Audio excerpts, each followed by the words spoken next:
Good morning সবাইকে। দেখো, তোমাদের আগের দিনগুলোতে বলেছিলাম বইয়ের পরিচয় দিয়েছিলাম কোন কোন বই পড়াবো। দেখো, আমার বই প্রথম শ্রেণী। তোমাদের একদম আস্তে আস্তে এখানে শিক্ষার্থীর নাম, শিক্ষার্থীর মায়ের নাম, শিক্ষার্থীর বাবার নাম, বিদ্যালয়ের নাম, এগুলো তোমরা নিজেও লিখতে পারো বা বাবা মাকে বলবে, তারা লিখে দেবেন। এরপরে দেখো, দ্য ভেরি ফার্স্ট পেজ, প্রথম যে পৃষ্ঠা আছে সেই পৃষ্ঠায় এটার থেকে তোমাদের খালি আমরা ছবি উল্টে ছবিটা দেখি এবং তারপরে অন্য পৃষ্ঠায় চলে যায়, এরকম করবো না। এখান থেকে প্রচুর কাজ আছে। ছবিটাকে ভালো করে দেখো, অবজার্ভ করো। দেখো, দুটো বড় বড় গাছ, গ্রামের পরিবেশ, রাস্তা দিয়ে একজন ভ্যান চালক ভ্যান নিয়ে যাচ্ছেন কাজে। সকাল হয়েছে, শুরু হয়েছে দিন, সবাই নিজের নিজের মতন করে আছে। একটা কাক উড়ে যাচ্ছে আকাশে, একটা টিয়া পাখি গাছের মধ্যে বসে আছে, দূরে দুটো তাল গাছ, কুড়ে ঘর, কলা গাছ, ঝোপঝাড়। সূর্য উঠেছে, পুকুর পাড়ে গরু ঘাস খাচ্ছে, পুকুরের মধ্যে বক মাছ ধরছে, পুকুর পাড়ে বেড়া, ছোট ছোট ছেলেমেয়েরা মাঠের মধ্যে খেলা করছে, সবুজ ঘাস, খেলা করছে। দেখো, মেয়ে কজন আছে? 1 2 3। ছোট ছেলে কজন আছে? 1 2 3 4। আচ্ছা, এখানে এবার দেখো, আমরা এই গোটা বিষয়টাকে লিখবো, খালি দেখবো না। অনেক কিছু লেখা যাবে এর সম্বন্ধে। ছোট ছোট করে লেখো, যেহেতু ক্লাস 1 তোমরা ছোট ছোট করে বাক্য লিখতে শিখে গিয়েছো। তাহলে এখানে নির্জীব বস্তু কী কী আছে আর প্রাণ আছে এরকম কী কী আছে, তাহলে আমাদের বিজ্ঞানেরও কিছু পড়া হয়ে যাবে। তাহলে একদিক থেকে যদি তোমরা লেখো তাহলেও হবে। দেখো, ছোট ছোট করে লেখো। আমি যেমন করে লিখছি সেরকম করে তোমরা রুল দিয়ে বা পেন দিয়ে যেমন করে পারবে লিখবে। দুটি বড় গাছ,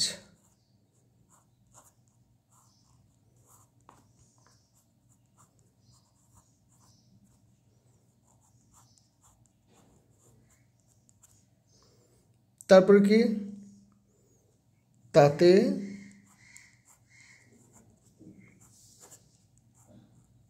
টিয়া পাখি বসে।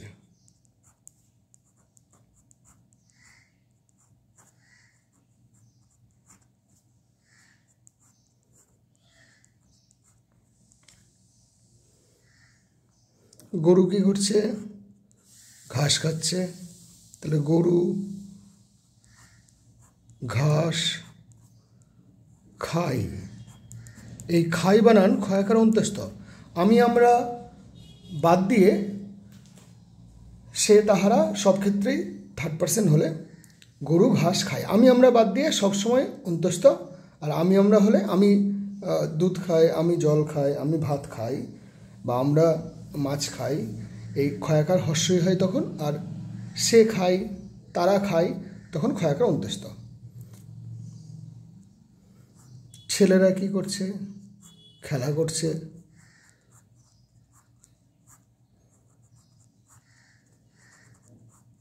ছেলেরা খেলা করে।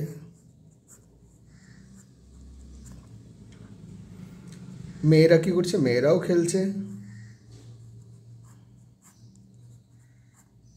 মেয়েরাও খেলছে।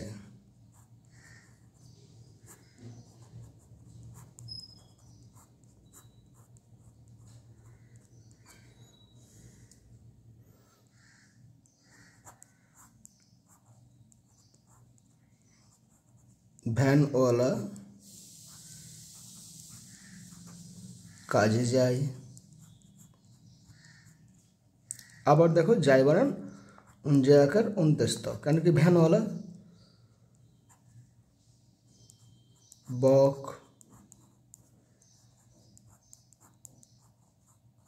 মাছ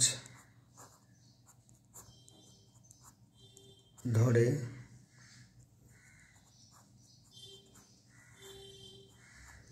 সবুজ মাঠ, নীল আকাশ,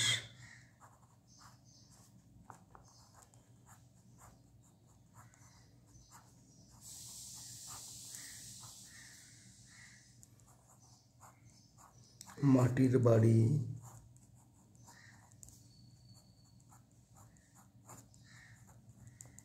কুঁড়ে ঘর,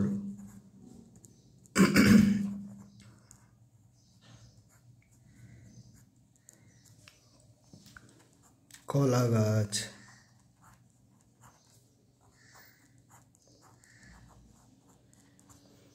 ঝোপঝাড়,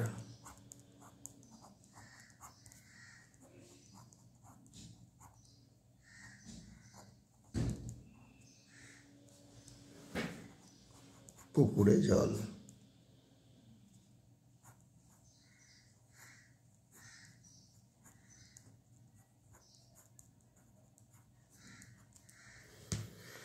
তাহলে দেখো এর মধ্যে প্রাণ আছে কোন কার কার? কাক, টিয়া, ঘাস, গাছ, গরু, বক আর ছোট ছোট ছেলে মেয়ে বা মানুষ। প্রাণ নেই কার কার? ভ্যান গাড়ি, কুঁড়ে ঘর, বল, ব্যাট, ফুটবল, উইকেট, এদের প্রাণ নেই। তাহলে আমরা এই পৃষ্ঠাটা পড়া হলো। এবার দেখো এই পৃষ্ঠা পড়া হয়ে যাওয়ার পর পরের পৃষ্ঠায় তোমাদের একটা বেশ মজার কাজ আছে, রং করা আছে। দেখো এখানে রঙগুলো হয়তো একটু মনে হচ্ছে অন্যরকম, এটা নীল রং হতো, তো একটু বেগুনি বেগুনি লাগছে, কিন্তু এটা নীল রং। তাহলে নীল, সবুজ, কমলা বা লাল আর তার সঙ্গে হলুদ। এখানে নিচে 4টে ছবি আছে। ছবি দেখে তোমরা নিজেরাই বুঝতে পারছো এটা পাকা কলা। পাকা কলা হলে হলুদ রং হবে, কেন কি এখানে হলুদ রং আর হতে পারে সূর্যের রং, এটা হলুদ রং হতে পারে, কেন কি আগের পৃষ্ঠাতেই দেখেছো তোমরা এখানে সূর্যের রং একটু হলুদ হলুদ ভাব আছে, তো এটা হতে পারে। কিন্তু তাহলে এটা তো আর সবুজ দেওয়া যাবে, কিন্তু তাহলে এটাতে কী দেবে? এটাতে তো সবুজ দিতে হবে না। তার জন্য দেখো এটাতে পাকা কলা, তাহলে হলুদ, এটা কনফার্ম সবুজ, পাতার রং সবুজ, আর কোনো অপশন নেই। এটা কমলা বা লাল, আর এটা নীল। এবার এখানে নীল বলতে মেঘের রং তো নীল হয় না, আকাশের রং নীল হয়। যদি আমরা সহজ পাঠে এক্ষুনি পড়বো, একটু পরেই পড়বো, সহজ পাঠে রবীন্দ্রনাথ ঠাকুর নিজে একটা জায়গায় বলেছেন বাদল করেছে মেঘের রং ঘন নীল। তবুও যাই হোক, আমরা এখানে কিন্তু রং করবার সময় মেঘটাকে সাদাই রাখবো আর আকাশটাকে নীল করব। এর পরের কাজ হচ্ছে এইগুলো নিয়ে 4টে ছোট ছোট বাক্য লেখা। যেমন পূব আকাশে সূর্য ওঠে, আকাশে মেঘ করেছে, বা নীল আকাশে সাদা মেঘ উড়ে বেড়ায়, পাকা কলা খেতে ভালো, গাছের পাতা সবুজ, এরকম করে 4টে বাক্য লিখব।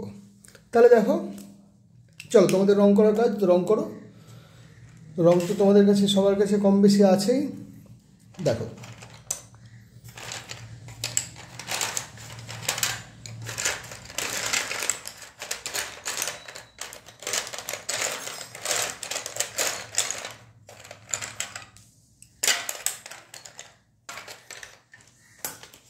তোমরা তোমাদের মতো রং করতে শুরু করো।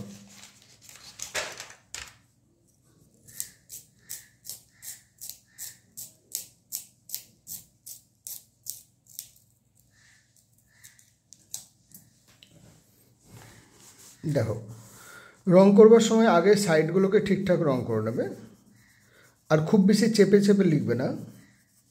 চেপে চেপে রং করলে রঙের শীর্ষ ভেঙে যাবে। আগে সাইডটা রং করে নেবো, তাতে রং বেরিয়ে যাওয়ার ভয় থাকে না। তারপরে একটা প্যাটার্নেই গোল করব। যেহেতু গোল আছে এটা, তার জন্য চারিদিক থেকে গোল করবার চেষ্টা করবো। এরকম করে কিন্তু পুরোটাকে ভরাট করব না, তার থেকে একটু গোল করে করেই ভরাট করব, তাতে দেখতে ভালো লাগবে।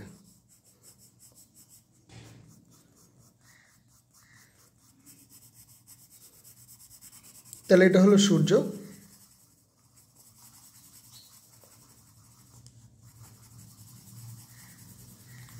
এটার থেকে একটা বাক্য লিখতে পারো, সকালের সূর্য লাল রঙের, সূর্য আমাদের আলো দেয়, সূর্যের আলোয় রাতের অন্ধকার বা রাতের গ্লানি দূর হয়ে যায়।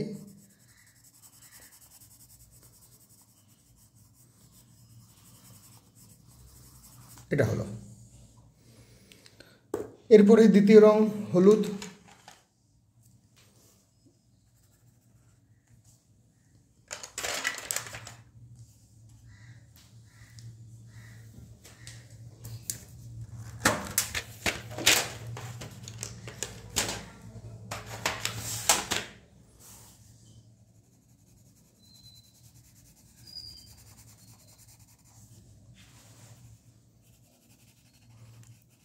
এই কলার মুখের জায়গাটা পুরোটা হলুদ রং করবে না, ওই জায়গাটা একটু শুকিয়ে গিয়ে কালো হয়ে যায়।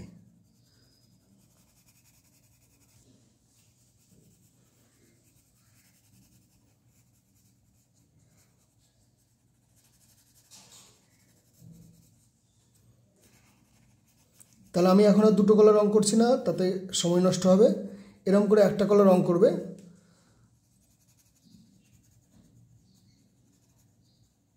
এখানে আর একটা ডিপ রঙও দিতে পারো, তাতে মনে হবে যে হ্যাঁ লাইটটা ওখানে শেড আছে।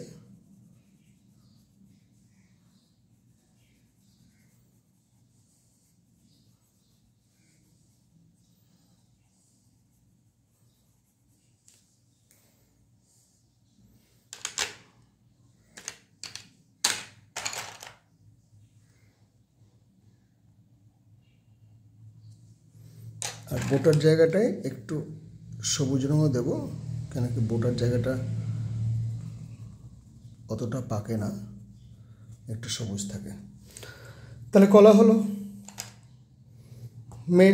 মেঘের রং এবার দেব।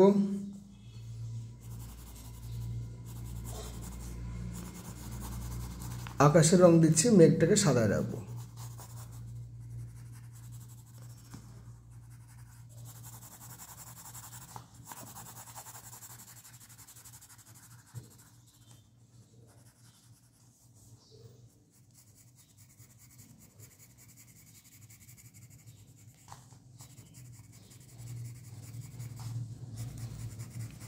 তোমাদের দুরকমভাবে পড়াবো। এক হচ্ছে তোমরা যখন খালি আমার এরকমভাবে টেবিলের মধ্যে বই দেখতে হবে, আমাকে দেখতে হবে না, গলার স্বর শুনতে হবে, আমি যা যা বলছি সেগুলো সব শুনতে হবে, কিন্তু আমাকে দেখতে হবে না। আর যখন প্রয়োজন পড়বে আমি তখন বোর্ড ওয়ার্ক করবো। বোর্ড ওয়ার্ক করবার সময় তোমরা আমাকেও দেখতে হবে, বইয়ের কোন জায়গাটা পড়াচ্ছি সেটা আমি বই দেখিয়ে দেবো, পেজ দেখিয়ে দেবো। তখন তোমরা বোর্ডের মধ্যে যে কাজগুলো করছি সেই কাজগুলো করবে, কেন কি প্রচুর লিখতে হবে। তুমি যত লিখবে, যত পড়বে, তত আই সেটিং হবে, বর্ণগুলো, শব্দগুলো, বাক্যগুলো তত মনে থাকবে, বানান ভুলের সম্ভাবনা তত কমবে। আর একটা জিনিস থেকে আমি অনেক কিছু লিখবার চেষ্টা করব। যেমন আমি এখানে ধরো নাও, তোমরা এটা নিয়ে বলো, সবসময় লিখতে হবে তাও নয়। এখানে বলো আকাশে সাদা মেঘ উড়ে বেড়াচ্ছে। কেমন আকাশ? নীল আকাশ। তাহলে নীল আকাশে সাদা মেঘ ঘুরে বেড়াচ্ছে, এবার নীল বানান কি নয় দেখিল। তাহলে দু চারবার যখন লিখবে তখন আর বানান ভুল হবে না। সবুজ পাতা, ঘাসের রং সবুজ। গরু সবুজ ঘাস খায়। গরু খায়, ক্ষয়কারন্তস্থ। আমি খাই, আমরা খাই, ক্ষয়াকার হর্ষই।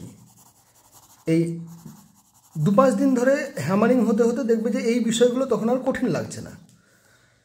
তাহলে এটা নীল আকাশ, এরপর সবুজ পাতা,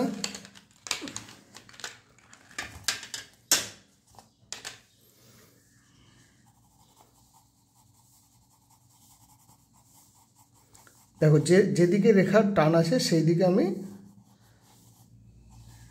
পেন্সিলের টান দেবো, রং পেন্সিলের টান দেবো, তাতে জিনিসটা দেখতে ভালো লাগে।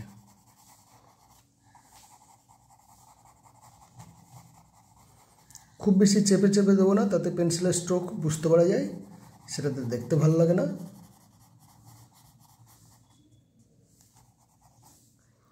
বৃন্ত বা পাতার যে শির দ্বারা সেটাকে একটু ডিপ রং দেবো, ডিপ সবুজ দেবো।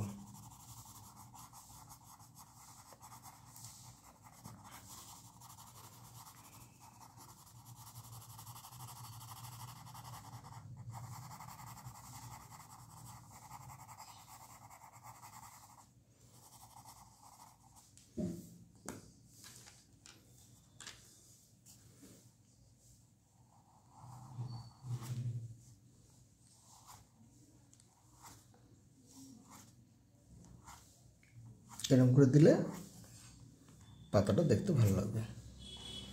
এটা অনেকটা অশ্বত্থ পাতার মতন, পানও বলা যায়, পান পাতা।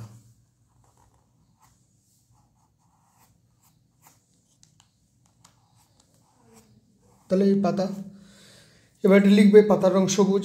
এবার দেখো তোমাদের এখানে যে 4টে বক্স দিয়েছে, এই 4টে বক্সের মধ্যে তোমরা রঙগুলো আবার করবে। আমি আর এখানে সময় নষ্ট হয়ে গেলে আমি এখন তোমাদের সঙ্গে করছি না, যখনই ফাঁকা টাইম পাবে তখন সুন্দর করে এখানকার 4টে রঙ করবে। এবার সূর্যের রং লাল, আকাশের রং নীল, পাতার রং সবুজ, কলার রং হলুদ, এই 4টে জিনিস বারবার লিখতে পারো।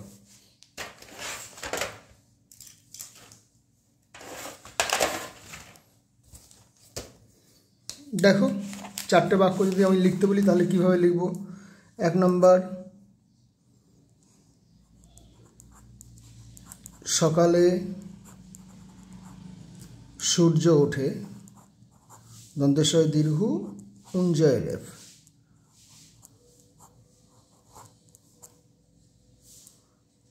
সূর্য উঠলে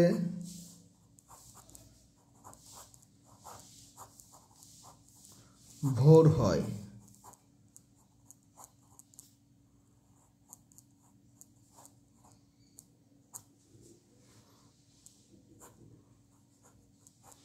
ভোরবেলা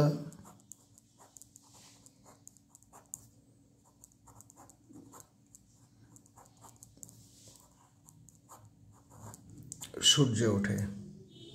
দ্বিতীয়টায় দেখো, পাকা কলার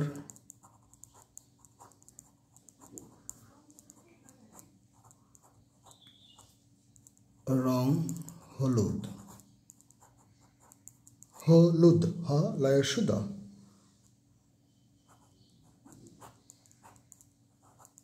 পাতার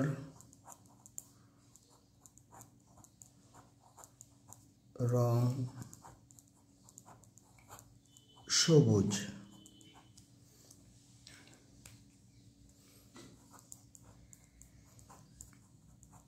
আকাশের রং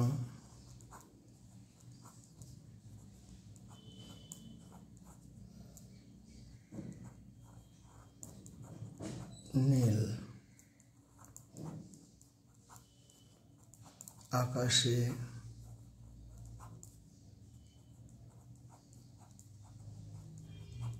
সাদা মেঘ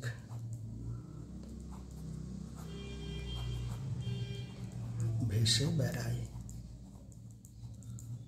দেখো সাদা মেঘ ভেসে বেড়ায়, আমরা তো নই, সাদা মেঘ ভেসে বেড়াচ্ছে, তাহলে বেড়ায় অন্তস্থ। তাহলে এরকমভাবে আমরা মানে এমন নয় যে একদিনের মধ্যে 10 পৃষ্ঠা করব। তাহলে আমাদের 2 পৃষ্ঠা শেষ হলো আজকে। এর মধ্যে আমরা কিন্তু অনেক কিছু লিখলাম। এই লেখার অভ্যেসটা করলে কী হবে, হাতের লেখার ঠিক হবে এবং তার সঙ্গে সঙ্গে বানান ভুল হওয়ার সম্ভাবনা কমবে। আর ছোট ছোট করে যে বাক্য লেখার ক্ষমতা, সেই বাক্য লেখার ক্ষমতাটাও অনেকটাই বাড়ে। তাহলে আজকে এইটুকুই। এই 2 পৃষ্ঠা তোমরা নিজেরা ভালো করে কমপ্লিট করবে। তোমাদের সম্ভবত হয়ে গিয়েছে এগুলো, কেন কি আমি একটু দেরিতে শুরু করেছি। আজকে ফেব্রুয়ারির 20, 21, 22 তারিখ। সেক্ষেত্রে তোমাদের হয়তো এগুলো হয়ে গিয়েছে, কিন্তু হওয়া জিনিসটাকে তুমি দেখবে তুমি কি এইভাবে এই পৃষ্ঠাগুলো পড়েছো, হয়তো পড়োনি। তাহলে একবার নতুন করে চেষ্টা করে দেখতে পারো যে আমি যেন, যদি আমি রং করার স্কোপ না থাকে আর রং তুমি করে ফেলেছো তাহলে সেটা বাদ দাও, কিন্তু লেখার কাজগুলো তোমাকে প্রত্যেকটা পেজ থেকেই আমাকে ভাবতে হবে যে 1 পৃষ্ঠা করে আমি লিখব। তাহলে তোমার পড়ার এবং বানান ভুল হওয়ার, পড়ার অনেক ভালো হবে এবং বানান ভুল হওয়াটা অনেক কম হবে। আজকে তাহলে এইটুকুই, পরে তোমাদের অন্য সাবজেক্ট দেখাচ্ছি।